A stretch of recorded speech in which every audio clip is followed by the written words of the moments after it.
हरियाणा विधानसभा के मानसून सत्र में मुख्यमंत्री मनोहर लाल ने कहा, अस्पताल के 10 किलोमीटर की परिधि में खोला जा सकता है पैरामेडिकल कॉलेज।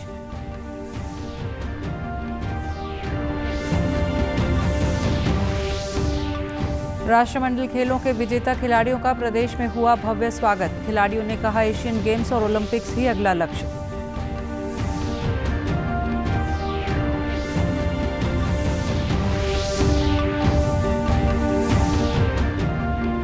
स्वतंत्रता दिवस के अवसर पर इस बार राज्यपाल बंडारू दत्तात्रेय अंबाला कैंट, मुख्यमंत्री मनोहर लाल समालखा और उप मुख्यमंत्री दुष्यंत चौटाला बहादुरगढ़ में करेंगे ध्वजारोहण।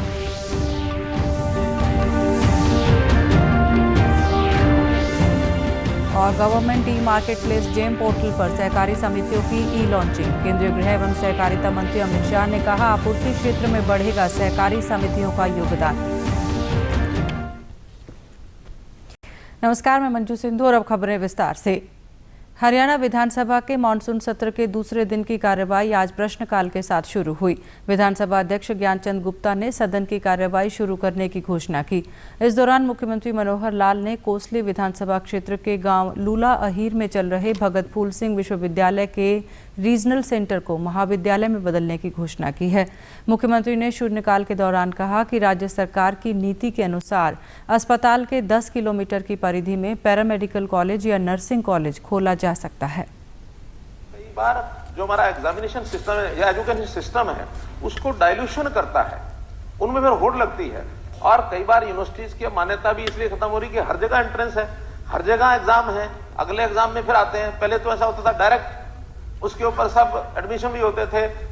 अब ये चीजें हमको कंट्रोल करनी पड़ेंगी। 10 किलोमीटर के अंदर जो हॉस्पिटल है वो मिलना चाहिए। सफीदों में पहले से एक नर्सिंग कॉलेज चल रहा है, वहां 50 बेड का हॉस्पिटल है सर, इसलिए अब इसको 10 किलोमीटर के अंदर तो हम खोल सकते हैं। हाँ, 1-2 किलोमीटर आगे पीछे, पहले 12 किलोमीटर में कहा, हमने फिर बात की चलो 1-2 किलोमीटर रिलैक्स हो सकता है, लेकिन 10 का 15-16 नहीं हो सकता, वरना तो फिर सारी जगह पूरे हरियाणा में हमको करना पड़ेगा।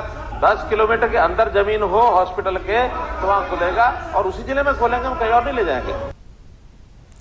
प्रदेश के उप मुख्यमंत्री दुष्यंत चौटाला ने विधानसभा सत्र के प्रश्नकाल के दौरान विधायक सत्य प्रकाश द्वारा पूछे गए सवाल का जवाब देते हुए कहा कि गुरुग्राम जिले के गांव कासन, कुकरोला और सहारावन की 1810 एकड़ भूमि रिलीज करने का सरकार का कोई प्रस्ताव नहीं है।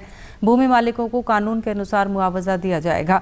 उन्होंने कहा कि राज्य सरकार के राजस्व और आपदा प्रबंधन विभाग में पुनर्वास और पुनर्स्थापन नीति 2010 के अनुसार पात्र भूस्वामियों को उनकी अधिकृत भूमि के बदले आवासीय भूखंड आवंटित किए जाते हैं। करना पॉसिबल नहीं, और हमारे को डायरेक्शंस भी है कि आगामी 17 अगस्त तक जो प्रोसीडिंग्स हैं उसको कंप्लीट कर उसकी रिपोर्ट कोर्ट में देनी है। तो 16 से पहले जो एक्विजिशन की आगे की प्रोविजंस है उसको हम टेक फॉरवर्ड कर रहे हैं। पर बिल्कुल सरकार विचार कर रही है कि उसके लिए कोई ना कोई प्रावधान बनाया जाए। जैसे माननीय सदस्य ने कहा कि उस समय जो एक्विजिशन रेट वहाँ पर था कांग्रेस के शासन में 2011 में, और जिस तरीके से एक्विजिशन करेगी वो हैपहैज़र्ड वे में थी, और बिल्कुल उसका आज के करंट मार्केट रेट में बहुत बड़ा अंतर है। तो जरूर मेरी और माननीय मुख्यमंत्री की भी इस पर कई बार चर्चा हुई, और मैं चाहूँगा कि एक ओएसटी स्कीम माननीय मुख्यमंत्री जी आज अनाउंस भी कर दे, जिसको हम फिर आगे टेक फॉरवर्ड कर जो नुकसान वहाँ के लोगों को इस पूरे पीरियड में हुआ, जो रिहेबिलिटेशन प्रोसेस होगा उनका, जो उनको अल्टरनेट प्लॉट्स देने हैं और देने हैं, उसके अंदर हरियाणा सरकार उनको जरूर उसकी भरपाई किसी न किसी तरीके से करवाने का काम। गृह मंत्री अनिल विज ने हरियाणा विधानसभा के मानसून सत्र के दौरान कल ध्यानाकर्षण प्रस्ताव का उत्तर देते हुए बताया कि प्रदेश में कुछ विधायकों को जबरन वसूली की धमकी मिलने की सूचना मिली थी। सूचना मिलते ही संबंधित थाना क्षेत्र में प्राथमिकी दर्ज कर विशेष कार्यबल को जांच सौंपी गई और सदस्यों की सुरक्षा को बढ़ाया गया। खाते की जांच करा रहा हूं सर, ये देखिए, ये एक खाते की जांच है। लगभग 864 लोगों को हमने इसमें देखा है। हमने एक कड़ी पकड़ ली और तफ्तीश का असूल होता है कि डेड एंड से डेड एंड तक जा रहा है। मैंने एसटीएफ को कहा है कि डेड एंड से कहां से शुरू हुआ और कहां तक ये पहुंचा। गृह मंत्री ने कहा कि अच्छा काम करने वाले पुलिसकर्मियों को इनाम भी दिया जाएगा। इसी कड़ी में 10 मुख्यमंत्री, 10 गृह मंत्री और 10 डीजीपी पदक दिए जाएंगे। ऐसे पुलिसकर्मियों को 21,000 रुपए की राशि और 6 महीने का सेवा विस्तार भी दिया जाएगा। गृह मंत्री ने कहा कि शासन में शक्ति के साथ साथ शाबाशी भी देनी चाहिए। इन लोगों ने इसमें काम किया है और ये सफलता तक पहुंचे हैं, उनको हमें शाबाशी देनी चाहिए। सदन को एक प्रस्ताव पारित करना चाहिए उनके लिए, क्योंकि शाबाशी देंगे तो काम करने का हौसला और बढ़ता है। मैंने हरियाणा पुलिस में 30 इनामों की मंजूरी करवाई है। 30 इनाम पुलिस को देने के लिए। 10 मुख्यमंत्री जी के नाम से जाएंगे सीएम मेडल, 10 मेरे नाम से जाएंगे एचएम मेडल और 10 डीजीपी के नाम से जाएंगे डीजीपी मेडल, और उनको 21,000 रुपया नगद और 6 महीने की एक्सटेंशन देंगे। राष्ट्रमंडल खेलों में कुश्ती में कांस्य पदक विजेता रोहतक के निंदाना गांव के दीपक नेहरा का घर लौटने पर आज जोरदार स्वागत हुआ। इस अवसर पर दीपक नेहरा ने कहा कि अब उनका लक्ष्य आगामी एशियन गेम्स और 2024 में होने वाले ओलंपिक में स्वर्ण पदक जीतना है। उनके कोच अजय ढांडा ने कहा कि उन्हें दीपक के पदक जीतने पर गर्व है। मैं जो ब्रॉन्ज बाउट थी मेरी वो पाकिस्तान के खिलाड़ी के साथ थी और जो 9-2 से हुई है मेरी, और मुझे ब्रॉन्ज मेडल मिला। देश के लिए मैं ब्रॉन्ज मेडल लेने के लिए सौभाग्य मिला और गोल्ड की उम्मीद थी, लेकिन आगे जो एशियन गेम्स और ओलंपिक गेम्स होंगे उसमें अपना गोल्ड के लिए पूरी जी जान लगाएंगे। सुधार बहुत ज़रूरी है, क्योंकि अरे कंपटीशन में कमियां बहुत निकलती हैं, उनको सुधारना बहुत ज़रूरी है, तभी परफॉर्मेंस प्रोग्रेस कर पाएंगे। ये बहुत ही फख्र की बात है, क्योंकि पूरे हरियाणा से 6 पहलवान फ्री स्टाइल के गए हुए थे और उनमें से एक पहलवान मेरी शहीद भगत सिंह अकेडमी मिर्जपुर से था, तो ये बड़ा फख्र की बात है। और वो गोल्ड से थोड़ा सा 1 नंबर से चूक गया, थोड़ा सा और ध्यान होता तो वो गोल्ड आ जाता देश के लिए। अब ये ब्राउन से संतोष करना पड़ा है। वहीं राष्ट्रमंडल खेलों में कुश्ती में कांस्य पदक विजेता महिला पहलवान और रोहतक जिले के गढ़ी बोहर की बहू पूजा सिहाग नांदल का भी आज भव्य स्वागत किया गया। पूजा ने कहा कि देश के लिए पदक हासिल कर काफी अच्छा महसूस हो रहा है। इस मुकाम तक पहुंचने में परिवार का पूरा सहयोग रहा। अब उनका अगला लक्ष्य एशियन गेम्स में स्वर्ण पदक हासिल करना है। ब्रॉन्ज मेडल जीता है जी 76 वेट कैटेगरी में। काफ़ी अच्छा फील हो रहा है अपने देश के लिए मेडल जीत। स्ट्रगल हमारा गेम ही ऐसा है, डेली वे डेली हमारी बॉडी पेन करती है, इसलिए स्ट्रगल तो चलता रहता है। लेकिन एक ये पॉजिटिव पॉइंट होता है कि मेरी फैमिली का मेरे पीछे बहुत सपोर्ट रहा जी। वो दुख है, लेकिन ये है आगे एशियाड आ रहा है, वो कमी हम आगे पूरी करेंगे बिल्कुल। देखो हमारे सीनियर्स है, ये मेरा पहला कॉमनवेल्थ गेम्स था। पहले हमने अपने सीनियर्स को देखा, तभी से जब सिलेक्शन हो गया था तभी ये था कि अपना नाम भी रच देना है मेडल टैली में देश के। राष्ट्रमंडल खेलों में मुक्केबाजी में स्वर्ण पदक विजेता नीतू घनघस का आज भिवानी पहुंचने पर भव्य स्वागत किया गया। लोगों ने नीतू को मिठाइयां खिलाकर और फूल मालाएं पहनाकर सम्मानित किया। इस अवसर पर नीतू घनघस ने कहा कि उसे अपनी मेहनत पर पूरा भरोसा था कि वो स्वर्ण पदक ही जीतेगी। उसका अगला लक्ष्य एशियन गेम्स व ओलंपिक्स में स्वर्ण पदक जीतना है। नीतू ने इसका श्रेय अपने परिजनों और कोच जगदीश को दिया। वहीं नीतू के कोच द्रोणाचार्य अवार्डी जगदीश ने कहा कि नीतू की मेहनत पर उन्हें पूरा भरोसा था। देश के लिए मेडल लेके आऊँ, और जब मेरी बाउट मेरी कम से हुई थी ट्रायल्स में, तो मैं उनकी जगह गई थी, तो मेरे ऊपर ये थोड़ा ये था कि भाई प्रेशर था, उनके जगह मैं जा रही तो उनका पिछली बार गोल्ड था, तो मैं यही सोच के गई कि मैं भी इस बार देश के लिए गोल्ड दिला सकूँ देश को, तो ये मैंने अभी पूरा किया। तैयारी मेरी अच्छी थी और मेरा फाइनल इंग्लैंड के साथ था और होस्ट कंट्री भी थी, तो मैं यही सोच के गई थी कि मैं पूरा डोमिनेट करके चलूँ वो बाउट, तो मैंने वैसे ही किया। वर्ल्ड चैंपियनशिप और एशियन गेम्स के लिए तैयारी। राष्ट्रमंडल खेलों में भारतीय हॉकी टीम द्वारा रजत पदक जीतने पर कुरुक्षेत्र में टीम के सदस्य हॉकी खिलाड़ी सुरेंद्र के घर में खुशी का माहौल है। सुरेंद्र के परिजनों ने कहा कि आज देश के लिए गौरव का क्षण है और ये पूरे देश का पदक है। सुरेंद्र की इस उपलब्धि ने उनके परिवार के साथ ही देश का भी नाम रोशन किया है। बहुत अच्छी बात है बेटे, और भाई सिल्वर आया वो भी बहुत बढ़िया बात है, देश के लिए बहुत बढ़िया बात है। भाई कर्म की बात है, अभी जो बनना वो बनेगा, तो ही यूँ तो सबका जी करा हम भी मेडल लिया हूँ। देखो कर्म की बात है सारी, हम तो जो भी सारा देश बेचारा दुआएं दे रहा था उनसे भाई मेडल लेकर आवा, भाई यूँ मिल गया, सिल्वर मिल गया, यूँ बहुत है। बड़ी खुशी की बात है बेटे, सारे देश ना भाई सुरेंद्र कुमार ने मेडल जीता, इंडिया के लिए जीता, अपने घर के लिए कभी भी खेला नहीं है, वो तो अपने देश के लिए खेला। गोल्ड नहीं आया, सिल्वर ले आए। तो देखो बेटा, बच्चों की किस्मत होगा, खेलने तो सब बच्चे आते हैं, पर ठीक है गोल्ड नहीं आया, सिल्वर आया। देश के लिए गर्व की बात है, हमारी इंडिया को मेडल मिला है। अभी 1 स्टेप आगे ही चल रहे हैं, क्योंकि पहले ओलंपिक में ब्रॉन्ज मेडल लेके आए थे, तो उससे देखा जाए तो 1 स्टेप आगे ही बढ़े हैं। अभी सिल्वर मेडल लेके आए हैं, तो बहुत खुशी है, हमारे प्राउड की बात है। हमारे कुरुक्षेत्र से ऐसे कोई इंटरनेशनल प्लेयर निकला है। प्रदेश में स्वतंत्रता दिवस समारोह 15 अगस्त को उत्साह और गौरवपूर्ण ढंग से मनाया जाएगा। प्रदेश के विभिन्न स्थानों पर सुबह 9 बजे ध्वजारोहण होगा। इस बार राज्यपाल बंडारू दत्तात्रेय अंबाला में और मुख्यमंत्री मनोहर लाल पानीपत के समालखा में झंडा फहराएंगे।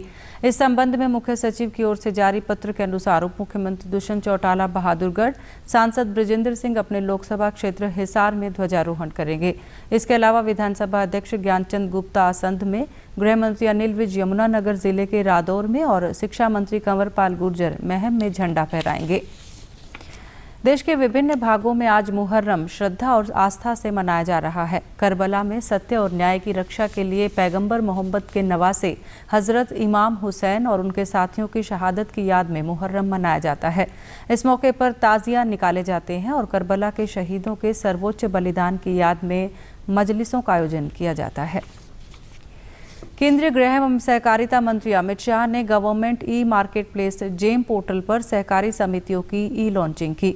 सहकारिता मंत्रालय और जेम द्वारा आयोजित इस कार्यक्रम में केंद्रीय वाणिज्य और उद्योग मंत्री पीयूष गोयल भी उपस्थित रहे। इस ई लॉन्च के साथ ही सभी पात्र सहकारी समितियां जेम पोर्टल पर ऑर्डर देना शुरू कर सकेंगी। इस अवसर पर केंद्रीय गृह मंत्री ने कहा कि आज का दिन बेहद महत्वपूर्ण है, क्योंकि आपूर्ति क्षेत्र में सहकारी समितियों का योगदान आज से और ज्यादा बढ़ सकेगा। उन्होंने कहा कि केंद्र और राज्य सरकारों की कई इकाइयां अब जेम के माध्यम से ये खरीद करती हैं, ऐसे में किसानों को इससे लाभ मिलेगा। उन्होंने देश की तमाम सहकारिता समितियों से जेम पर पंजीकरण करने का आह्वान किया। सहकारिता मंत्री अमित शाह ने कहा कि सहकारिता के माध्यम से लोग छोटी पूंजी लगाकर बड़े कारोबार कर सकते हैं। रजिस्ट्रेशन सप्लायर नाते अगर किसी का है जेम पर, तो कोऑपरेटिव सोसाइटीज का है। मैं कहना चाहता हूं 9 अगस्त का दिन बहुत अच्छा है। सप्लाई साइड पर भी कोऑपरेटिव सोसाइटी अपना रजिस्ट्रेशन जेम पर करे। हमें भी बाजार बढ़ाना है और सरकार की कई सारी इकाइयां जेम के माध्यम से ही अब खरीदी करती है, चाहे राज्य सरकार हो, चाहे केंद्र सरकार हो, चाहे अंडरटेकिंग्स हो। ये सभी इकाइयां जेम के माध्यम से खरीद करती हैं। मैं कोऑपरेटिव सोसाइटीज को आज के दिन ये भी अपील करना चाहता हूं कि अपने आप को जेम पर रजिस्टर करने के लिए तैयार करें। आज़ादी का अमृत महोत्सव के तहत कैथल के जिला सूक्ष्म लघु एवं मध्यम केंद्र और जिला उद्योग केंद्र द्वारा सेमिनार का आयोजन किया गया। इस सेमिनार में उपनिदेशक ने एमएसएमई विभाग द्वारा चलाई जा रही योजना के बारे में जानकारी दी। इसके बाद हर घर तिरंगा अभियान के तहत तिरंगा यात्रा भी निकाली गई। तिरंगा यात्रा में कार्यालय के सभी कर्मचारी और स्वयं सहायता समूह की महिलाओं ने भी भाग लिया। उपनिदेशक ने बताया कि प्रधानमंत्री रोजगार सृजन योजना के लाभार्थियों ने इस अवसर पर प्रदर्शनी लगाई, जिसमें उन्होंने अपने द्वारा बनाई गई वस्तुओं को प्रदर्शित किया। औद्योगिक विस्ताराधिकारी ने केंद्र सरकार की कल्याणकारी और औद्योगिक नीतियों के बारे में लोगों को जागरूक किया। उत्सव बनाने जा रहे हैं, इसके उपलक्ष्य में जो है हर घर तिरंगा का अभियान चलाया गया है, जिसके तहत जो है देशवासियों को है एक प्रेरणा, एकजुट होने की जो है एक भावना प्रेरित करना है। कि इन 75 सालों में अलग अलग विभागों ने और देश के लिए क्या कुछ नया हुआ है और क्या डेवलपमेंट हुई है। उसी के तहत आज हमारे विभाग द्वारा सेमिनार का आयोजन किया गया है। सेमिनार के साथ साथ प्रदर्शनी लगाई गई है। PMEGP स्कीम के तहत जिन जिन इंडस्ट्रीज़ को हमने लोन दिया है उसमें कुछ कई इंडस्ट्रीज ने अपने स्टॉल लगाए हैं और अपने अपने प्रोडक्ट को प्रदर्शित किया है यहाँ पे। योजना के लाभार्थियों ने बताया कि विभाग से सब्सिडी सहित ऋण लेकर उन्होंने अपना रोजगार शुरू किया। अब वो अच्छी आमदनी लगाकर अपने परिवार का पालन पोषण करने के साथ साथ अन्य लोगों को भी रोजगार दे रहे हैं। लोन मिला है, इससे हमारा रोजगार है जो बहुत सही चल रहा है सर। और अभी मेरे पास 5-6 लड़के भी हैं, वो काम कर रहे हैं, उनको भी रोजगार दे रखा है। और जो हमारा प्रोडक्ट है ये दूसरी स्टेटों में भी हम सप्लाई कर रहे हैं। हाईली अप्रिशिएट करता हूँ इस चीज़ को। ये जो मुझे स्कीम का मेरे एक मित्र के थ्रू पता लगा था कि उसने भी इसका बेनिफिट उठाया था। और मैं सच बताऊँ तो ये ऐसी स्कीम्स है जिसमें लोगों का अवेयरनेस नहीं, लोग करना चाहते हैं, नई चीज़ें बनाना चाहते हैं, नया उद्योग लगाना चाहते हैं। PMEGP की स्कीम है सर, ये बहुत बढ़िया स्कीम है सर। बेरोजगार बच्चों के लिए सर रोज़गार देती है उनको सर। उनके पास पैसे नहीं होते जिन बच्चों के लिए, उनको सारा सिस्टम प्रोवाइड करवाती है। और उसमें से जितनी भी अमाउंट उनको मिलती है अपने रोज़गार करने के लिए सर, उसमें से उनको छूट भी मिलती है सर। अगर सपोज करो कि किसी को 10 लाख रुपए लोन मिला है सर, उसमें से आपको सर 25 से 35% तक की सब्सिडी भी प्रोवाइड करवाती है सर ये। अंत में इस बुलेटिन के मुख्य समाचार एक बार फिर। हरियाणा विधानसभा के मानसून सत्र में मुख्यमंत्री मनोहर लाल ने कहा, अस्पताल के 10 किलोमीटर की परिधि में खोला जा सकता है पैरा मेडिकल कॉलेज।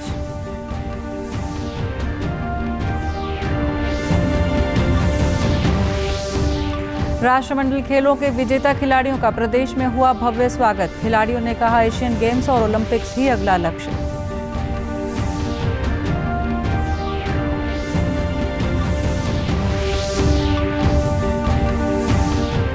स्वतंत्रता दिवस के अवसर पर इस बार राज्यपाल बंडारू दत्तात्रेय अंबाला कैंट, मुख्यमंत्री मनोहर लाल समालखा और उप मुख्यमंत्री दुष्यंत चौटाला बहादुरगढ़ में करेंगे ध्वजारोहण।